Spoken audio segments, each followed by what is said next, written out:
yang hadir di ruangan ini untuk tetap menjaga ketenangan dan tidak menggunakan alat peraga kampanye pada saat debat berlangsung.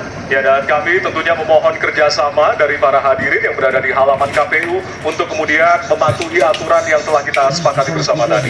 Baik, kami persilakan kepada calon presiden untuk kembali menuju ke panggung utama. Kami persilakan kepada bapak-bapak untuk bisa menuju ke panggung utama. Baik, dan kita beralih ke pertanyaan untuk calon presiden nomor urut 3. Dan kami persilakan kepada panelis Ibu Lita Testa untuk mengambil subtema di fishball, dan kami persilakan.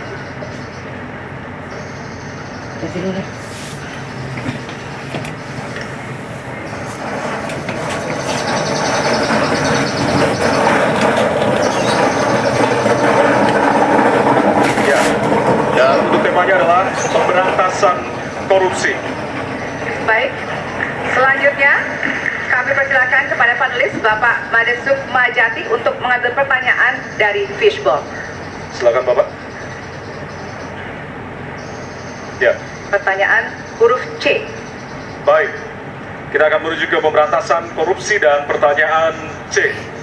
Ya. Dari amplop C, Bapak Ibu, masih tersegel. Kita akan buka.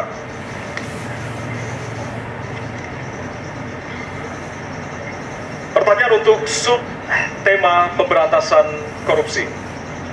Penegakan hukum atas tindak pidana korupsi menunjukkan rata-rata tren vonis pengadilan yang relatif rendah dan minimnya angka pengembalian aset. Pertanyaan, apa terobosan yang akan Anda lakukan untuk menimbulkan efek jera bagi pelaku korupsi sekaligus menyelamatkan aset negara yang dikorupsi? Waktu Anda, 2 menit Bapak, dimulai dari sekarang. Terima kasih. Yang pertama dari si penegakan hukumnya dulu.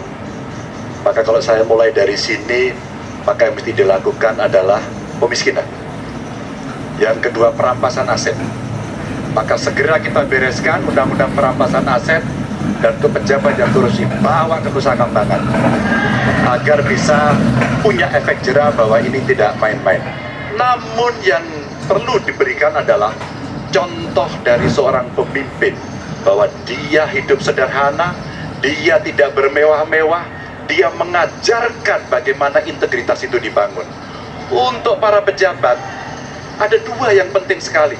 1, biarkan mereka berkembang dengan meritokrasi yang baik sehingga pada saat menduduki jabatan tidak ada lagi jual beli jabatan. Yang kedua, jangan biarkan mereka store pada pemimpinnya. Kalau ini terjadi, kerunyaman itu akan muncul. Data ICW menunjukkan sekitar 230-an triliun dalam 10 tahun terakhir kerugian negara itu terjadi. Dan ini ekuivalen kalau bisa kita pakai untuk membuat puskesmas kira-kira 27.000. Terbayangkan oleh kita, edukasi itu mesti kita tunjukkan dengan sekali lagi teladan dari seorang pemimpin, dan pemimpin tidak boleh ragu untuk memutuskan itu. Masih ada waktu Bapak, akan Bapak. Cukup? Baik. Cukup? Baik. Harap tenang. Terima kasih. Kami persilakan kepada calon presiden nomor urut 1 untuk menanggapi jawaban calon presiden nomor urut 3. Waktunya 1 menit, dimulai dari sekarang. Koruptor dijeratkan dengan undang-undang perampasan aset disahkan dan hukumannya mengikuti pemiskinan. 1. Yang kedua, yang tidak kalah penting, undang-undang KPK harus direvisi sehingga KPK menjadi lembaga yang kuat kembali. Yang ketiga, diberikan imbalan reward kepada mereka yang membantu melakukan pelaporan, penyelidikan, sehingga ketika melaporkan kita akan punya partisipasi masyarakat, dan itu dibolehkan oleh undang-undang. Dengan begitu maka bukan hanya aparat penegak hukum tapi seluruh rakyat ikut memerangi korupsi. Korupsi harus gerakan anti korupsi harus menjadi gerakan semesta yang melibatkan seluruh rakyat.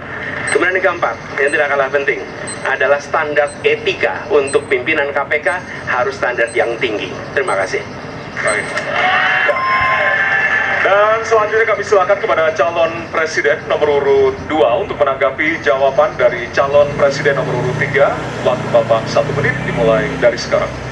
Terus terang saja, saya dalam hal ini setuju dengan sikap dan jawaban dari Pak Ganjar masalah korupsi. Korupsi adalah pengkhianatan terhadap bangsa. Korupsi harus diberantas sampai ke akar-akarnya.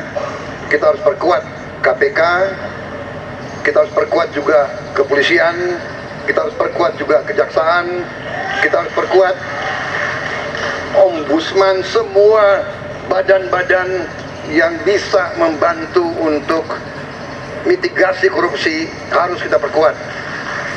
BPK, BPKP, inspektorat di tiap kementerian ini harus diperkuat. Jadi saya sependapat korupsi harus diberantas sampai seakar-akarnya. Waktu masih ada, Bapak? Cukup. Baik, terima kasih. Kami persilakan calon presiden nomor urut 3 untuk merespon tanggapan dari kedua calon presiden lainnya. Waktunya 1 menit dimulai dari sekarang. Terima kasih. Ternyata pada isu ini di antara 3 kami relatif sepakat. Mudah-mudahan ini harapan baik untuk masyarakat. Maka yang mesti kita sampaikan kepada masyarakat, inilah janji politik di depan rakyat. Maka kalau kemudian kita bisa menyatukan yang saya sampaikan di awal, pikiran kita sudah sama, perkataan kita sudah sama, maka kalau perbuatannya tidak sama, kitalah yang dihukum oleh rakyat. Maka mudah-mudahan pemilu besok ini akan menghasilkan semangat yang sama untuk kita memberantas korupsi. Integritas itu penting sekali dan nomor 1. Masih ada waktu, Bapak?